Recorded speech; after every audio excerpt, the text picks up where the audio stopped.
Hello BookTube. For this tag Thursday, I'm going to be doing the Readathon Tag. The tag was created by Mooney Reads by Starlight and Kathy Trithart. This tag is related to their Readathon, which will be going on next week. I will leave links to both original videos down below. This tag is drawing inspiration from several of the musical numbers from the musical Rent, which I do enjoy. I've never seen a live performance of Rent. My first experience with Rent was going to see the movie shortly after it premiered or shortly before it premiered. I think it was a preview in Austin. I went with a friend who dressed up or went as Angel Dumont Chouinard, one of the central figure characters in Rent. And it was a really enjoyable experience watching the film, hanging out with him, and really the process of the journey to actually find the theater where the movie was going to be shown. It was really an experience.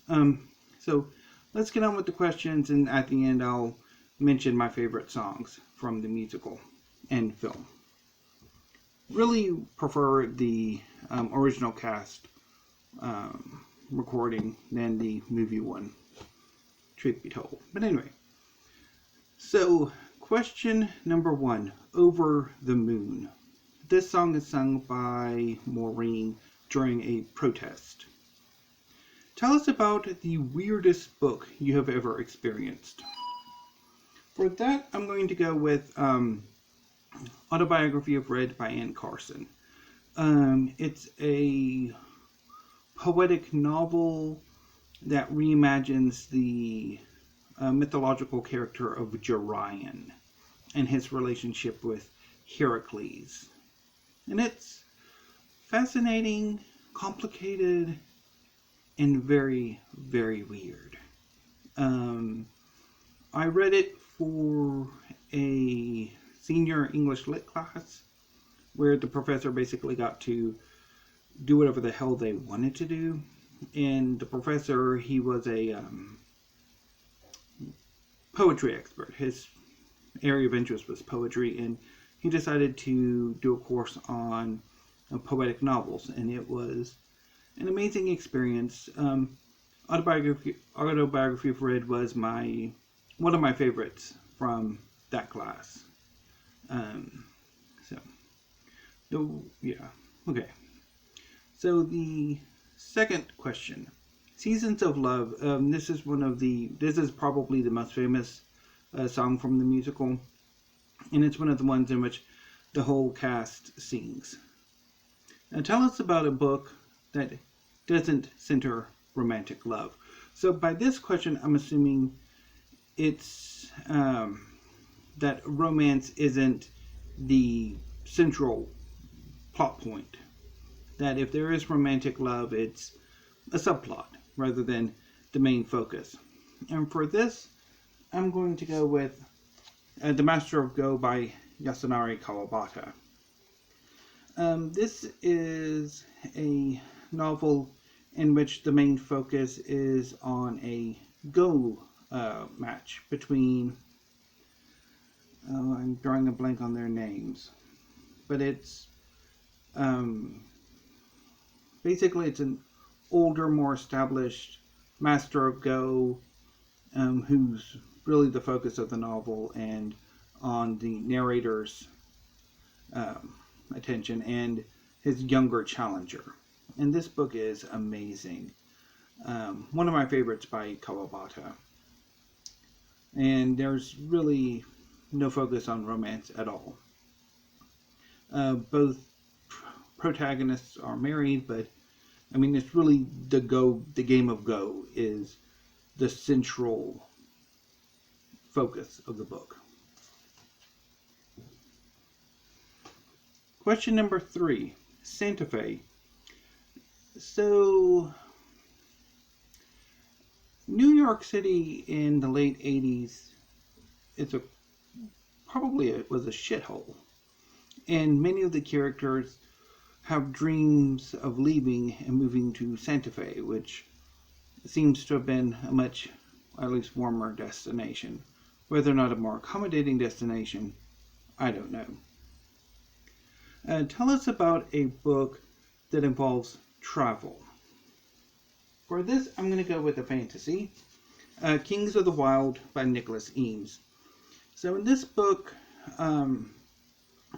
basically, this world is your kitchen sink fantasy world, in which there are innumerable monsters and other threats. And to combat these monsters and other threats, bands of mercenaries are hired. And these mercenaries have become rather equivalent to rock bands in our world. And one of the most famous of these bands is Saga, who a decade or more before the start of the book broke up. And the band is regathered by their lead, Golden Gabe, because his daughter has run off to a distant city-state to aid in the defense of the city against a oncoming horde of monsters. And her father, desperate to rescue her, gathers the band together, or gets the band back together to go and rescue her. And so they travel across the sundry kingdoms to regather the band, and then they have to travel across the continent to rescue her. So lots of travel in this book. It's really enjoyable. I greatly enjoy it. It was one of my favorite novels that I read in 2017, and I am hoping the third book in the series comes out this year, but I don't know for sure. Nothing's been announced that I can tell. Question number 4. Take Me or Leave Me. So this song is sung by Maureen and Joanne after their wedding, or after their commitment ceremony. One of my favorite songs. Tell us about a book with an unapologetic character. It's not necessarily a book. I'm going to focus more on the character. And for this one, I'm going to go with Conan the Cimmerian. He is very unapologetic about who he is. In a society in which one would expect somebody from his background, from Cimmeria, to be horribly self-conscious about being a barbarian in civilized lands, he is unapologetic about who he is. And that's, I think, part of his charm, is really being super unapologetic.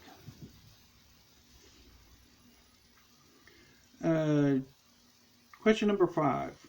I'll Cover You. So this is sung between Collins and Angel Dumont-Cunard.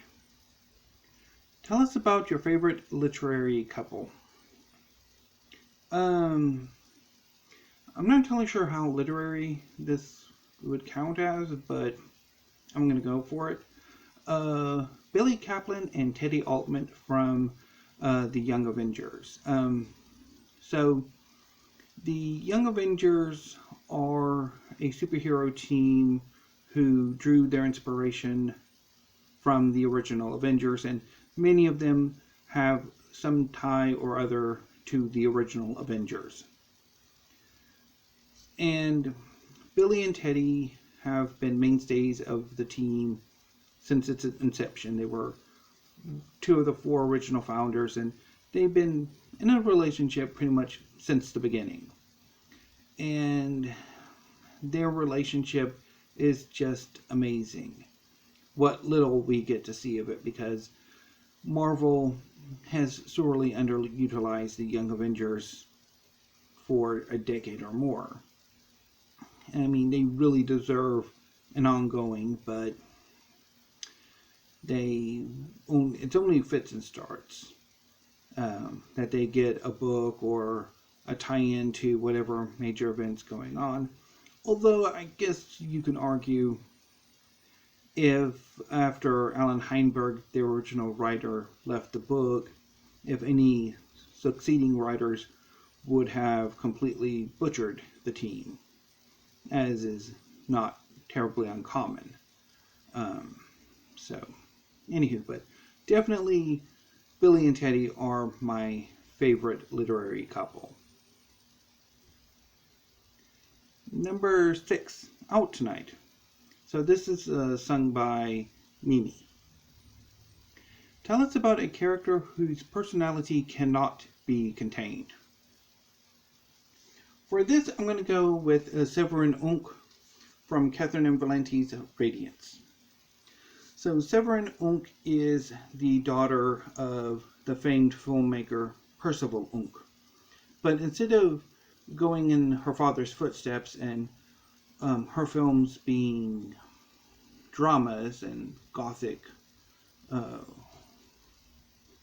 narratives, she's a documentary filmmaker, and very much her work is very in your face, very sort of what you would think a documentary filmmaker would be. She's willing to get in there, willing to do what it takes to get the shot, to film her subject. And in the end, it does sort of kill her. But her personality can never be contained. And in a way, her death or disappearance is ambiguous. But definitely Severin Unk's personality cannot be contained.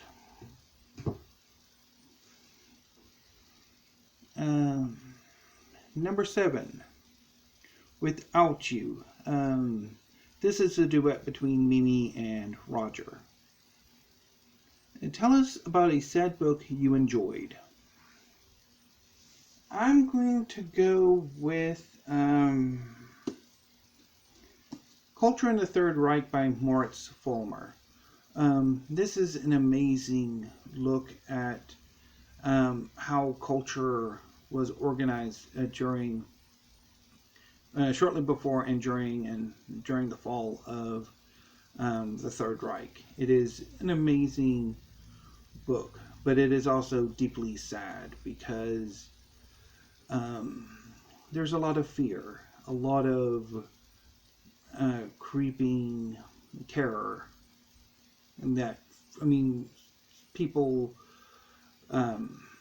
felt it earlier and some much later as the war became lost, but it was just how a totalitarian system came into power, how it controlled the populace, how people were forced to believe that if they did question what was going on, they're the only ones. It's a horrifying, sad book, and also really, really interesting.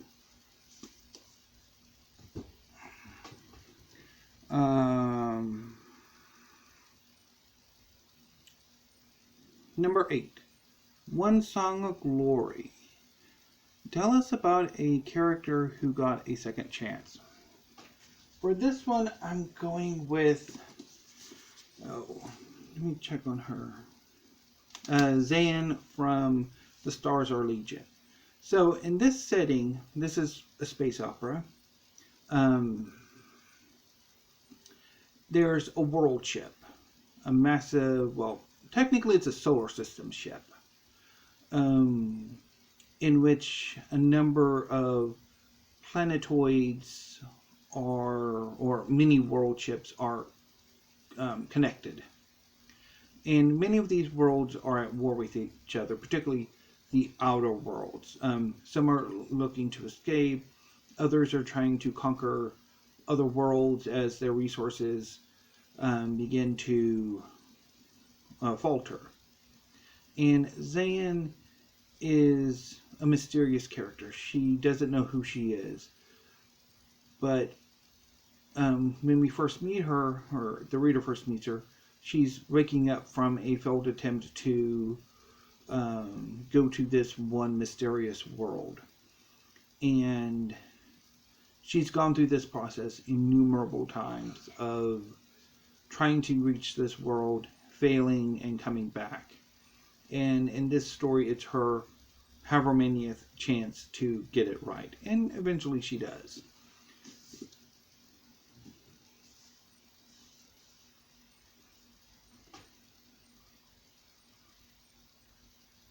And number 9, Vie Bohem. Tell us about a book that inspires you. For that, I'm going to go with Insurgent Empire, Anti-Colonial Resistance and British Descent by Priyamvada Gopal. This book really ignited a fire in me to seek out more works on anti-colonial history and anti-colonial dissent and rebellion, and I'm here for it. I love this book, and a lot of the histories I've been reading have been powerful. And finally, number 10, Today for You, sung by Angel Dumont Chouinard. This again is one of the more famous songs from the movie. Tell us about a character who is very generous. When I first saw this prompt, one character jumped out at me. Adam St. Nicholas from the tarot sequence, The Last Sun, and The Hanged Man by Katie Edwards. Adam is, when we meet him in The Last Sun, he's been kidnapped. He's rescued and goes on to help the main protagonist, Rune St. John, to unravel the mystery and to fight the various villains. And eventually they become a couple. Adam is inordinately generous.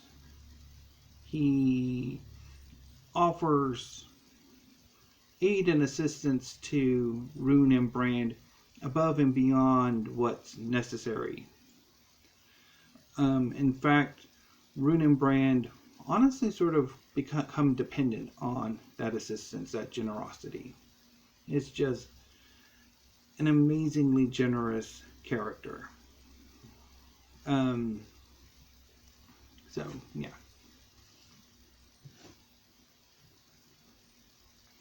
So, that was the Rent Readathon Tag.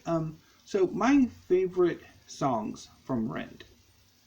Of the ones listed here, I really like Seasons of Love, Take Me or Leave Me, I'll Cover You, although I prefer the reprise version. Out Tonight's really good.